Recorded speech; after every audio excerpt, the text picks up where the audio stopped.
The U.S. Air Force has looked at dispersed basing and developing robust logical trains to supply those austere airstrips to counter China's A-2/A-D capabilities in the Pacific theater. However, the Air Force does not appear to have fully developed a plan to protect its tanker, ISR and command and control assets from enemy air attacks. The only answer the service has to the problem is that those aircraft will have to be pulled back to safety outside the effective range of the Chinese threat. However, that would also shorten the effective range of the Pentagon's short-range tactical fighters, reducing their ability to strike deep inside Chinese territory. A new generation of Russian and Chinese-built long-range air-to-air missiles could threaten the critical nodes that enable U.S. air operations. Those nodes include the AWACS, various intelligence, surveillance and reconnaissance (ISR) assets, aerial refuelings, tankers and electronic attack aircraft. While often overlooked in favor of advanced anti-ship and surface-to-air missile systems when examining Russian and Chinese anti-access, area denial, A-2/A-D capabilities, such long-range air intercept weapons, coupled with the right fighter, could cut the sinews that allow the United States to conduct sustained air operations in both the Asia-Pacific and the European theaters. Essentially, Russians and/or Chinese forces could pair long-range air-to-air missiles with aircraft like the MiG and MiG-31 Foxhound, Sukhoi T-50 PAK-FA and the Chengdu J-20 to attack American AWACS, JTARS and aerial refueling tankers like the Boeing KC-135 or forthcoming KC-46 Pegasus. Especially over the vast reaches of the Pacific where airfields are few and far between, lumbering aerial refueling tankers could be an Achilles heel that Beijing could choose to exploit. There are three long-range air-to-air missile programs that bear watching: the Russian Fimpel R-37M RVVBD, the Novator KS-172, aka K-100, and the Chinese Place-15. Russia's Noir 37M RVVBD long-range air-to-air missile is already at the initial operational capability (IOC) stage on board the MiG and MiG-31BM Foxhound.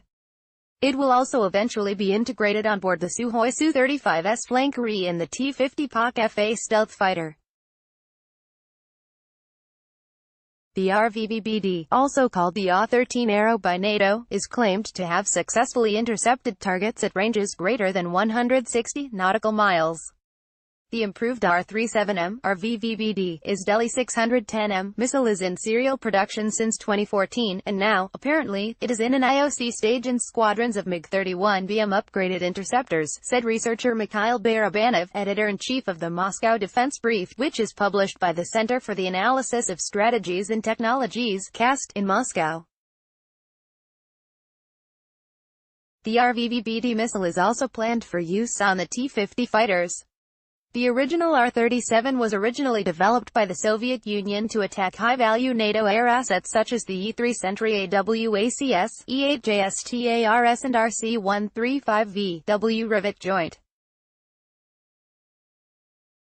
The idea was to use a high-speed fighter such as the MiG-31, which can sustain speeds of Mach 2.35 over a radius of 390 nautical miles while carrying a significant air-to-air payload, with the new missile to eliminate those NATO air assets. An aircraft like the MiG-31, or a stealthy supersonically cruising airframe such as the PAK-FA, is ideal for such a mission, because they are difficult to intercept due to their sheer speed and altitude. The R-37 was a dedicated missile for wiping out ISR assets that was developed and tested in the 1990s, said Mike Kaufman, a research scientist specializing in Russian military affairs at CNA Corporation. It was not meant for just the MiG-31. There is also a follow-on missile that's one of Novator's projects, the KS-172, are now often called K-100. After the 1991 collapse of the Soviet Union, the Russian defense industry continued work on the R-37 project, but progress came slowly. The 1990s was an especially difficult time for the Russian defense industry as funding slowed to a trickle. Indeed, the original Soviet-era R-37 was cancelled before being restarted as the current RVVBD variant. The pure R-37 is Delhi 610 missile terminated development in 1997, Barabanov said. The R-37M is likely to utilize a combination of inertial guidance with course corrections from the launch aircraft and active radar guidance for the terminal phase. During combat operations, aircraft like the MiG-31 would make a high-speed dash towards its target and launch a salvo of R-37Ms. The Foxhound would likely track the target with its enormous Zaslin M phased array radar and feed data to the missile until the weapon's own radar went active. It might also have a home and jam feature similar to the one found on board the U.S.-made AIM-120D AMRAAM to counter airborne electronic attack aircraft such as the Boeing EA-1HE Growler. Recommended: why no commander wants to take on a Spike missile. Recommended: what will the 6th generation jet fighter look like? Recommended: imagine a U.S.